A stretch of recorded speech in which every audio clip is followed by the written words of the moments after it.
முருகனின் சுப்பிரமணியர் என்ற பெயருக்கும் பழனி ஆண்டி கோலத்திற்கும் உண்மையான காரணம் தெரியுமா? முருகப்பெருமானை பற்றி நாம் பலவிதமான கதைகள் படித்திருக்கிறோம். முருகன் பல தலங்களிலும் பல வடிவங்களிலும் பக்தர்களுக்கு காட்சி தருகிறார். இருந்தாலும் இவற்றில் வேறு எங்குமே காண முடியாத தனி சிறப்பாக பழனிமலையில் மட்டும் குழந்தை வடிவமாக தலையில் ருத்ராட்ச மாலை, கையில் தண்டமேந்தி, இடுப்பில் கோவணத்துடன் ஆண்டி கோலத்தில் காட்சி தருகிறார். இந்த கோலத்தை முருகன் எடுக்க மேலோட்டமாக ஒரு கதை கூறப்பட்டாலும் உள்ளார்ந்த அர்த்தம் வேறொன்றும் உள்ளது. அதேபோல் முருகனுக்கு எத்தனையோ பெயர்கள் இருந்தாலும் சுப்பிரமணியன் என்ற பெயரில்தான் பல இடங்களில் முருகன் காட்சி தருகிறார். சுக்குக்கு மிஞ்சிய மருந்தும் இல்லை, சுப்பிரமணியனுக்கு மிஞ்சிய கடவுளும் இல்லை என்பார்கள்.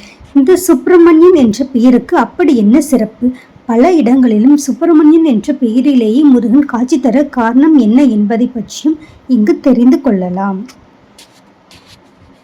முருகனின் திருப்பெயர்கள். தமிழ் கடவுளான முருகப்பெருமானுக்கு எத்தனையோ பெயர்கள் உள்ளன. கந்தன், குகன், குமரன், கார்த்திகேயன், கடம்பன், கதிர்வேலன், சண்முகன், ஆறுமுகன் என பல பெயர்கள் உள்ளன. இருந்தாலும் முருகப்பெருமான் பெரும்பாலான கோவில்களில் சுப்பிரமணியன் என்ற பெயரிலேயே மூலவராக காட்சி தருகிறார். எத்தனையோ பெயர்கள் இருந்தாலும் எதற்காக முருகன் மூலவராக இருக்கும் கோவில்களில் அவர் சுப்பிரமணியன் என்ற பெயரில் அழைக்கப்படுகிறார்? இதற்கு என்ன காரணம் என தெரிந்து கொள்ளலாம். சுப்பிரமணியன் பெயருக்கு அர்த்தம். சுப்பிரமணியன் என்ற பெயரில் பிரம்மண்யன் என்றால் பிரம்மத்தை உணர்ந்த பரம ஞானத்தை பெற்றவன் என்று பொருள். அதிலுள்ள சு என்னும் சிறப்பிக்கும் அதி உன்னதமான என்ற இடைமொழி, அதாவது அதி உன்னதமான பரம ஞானத்தை பெற்றவன் என்பதுதான் சுப்பிரமணியன் என்பதன் பொருள். ஞானத்தின் உயர்நிலையான பிரம்மண்யத்தின் அதி உயர் நிலையை அடைந்தவன் என்பது இதன் பொருள். அதனால்தான் முருகனை ஞான கடவுள் என்கிறோம். அவனை விட ஞானமும் தேசியும் வேறு யாருக்கும் இல்லை என்பதால் தான் அழகென்றால் முருகன் என சொல்லுவது உண்டு.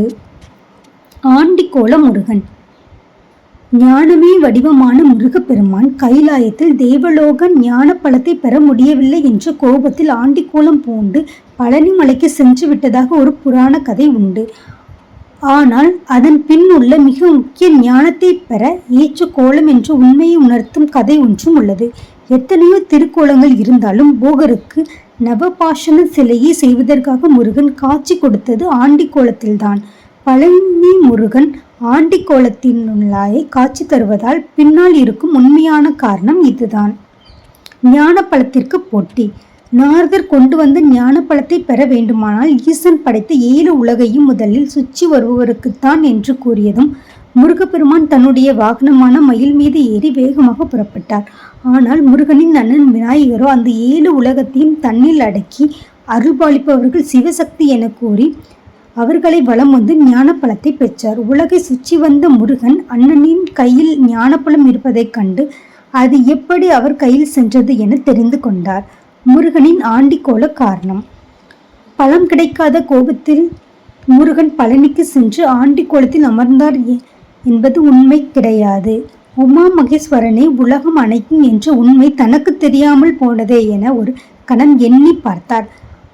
அது எப்படி அண்ணன் கணபதிக்கு மட்டும் இது தெரிந்தது என்பதை ஆராய்ந்த கந்தனுக்கு பிள்ளையார் பிரணவ வடிவம், அவர் ஞான ஸ்வரூபன். அந்த ஞானம் அவரின் கடும் தவத்தினால் கிடைத்தது. அதனால்தான் இந்த 7 உலகமும் சிவபார்வதியின் வடிவம் என்பதை உணர்ந்தார். அண்ணனை போல் தானும் அந்த ஞானம் பெற, அதாவது தாம் சுப்பிரமணியனாக பால சுப்பிரமணியனாக விரும்பினார். அதன் விளைவாகத்தான் தவக்கோலம் ஏற்று ஆண்டியாக பழனி மலையில் ஆண்டி கோலம் ஏற்றார். ஞான வடிவமான முருகன் அண்ணன் கணபதியைப் போல தானும் தவம் இயற்றி ஞானத்தை பெற ஞான கந்தனான பழனியில் காட்சியளிக்கிறார். நெற்றிக்கண்ணில் உதித்த முத்துக்குமரன் ஞான கடலான ஞானத்தை பெறவும் அதை காக்கவும் எடுத்துக்கொண்ட கோலம்தான் பழனி ஆண்டி கோலம். அவர் பழம் கிடைக்கவில்லை என்று ஆதங்கத்தில் ஆண்டியாகவில்லை, அந்த ஞானத்தை பெற்று மற்றவர்களுக்கு எடுத்து காட்டாகவும் ஞானத்தை வழங்கவும் ஏற்ற கோலம்தான் ஆகும். தன்னை வணங்கக்கூடியவர்களுக்கும் அந்த ஞானத்தை வழங்கக்கூடியவர் முருகன். வெறும் அசுரர்களை அழிக்க மட்டும் உருவான உருவம் அல்ல அவர், தர்மத்தை காக்கவும் ஞானத்தை கொடுக்கவும் உருவானவர்.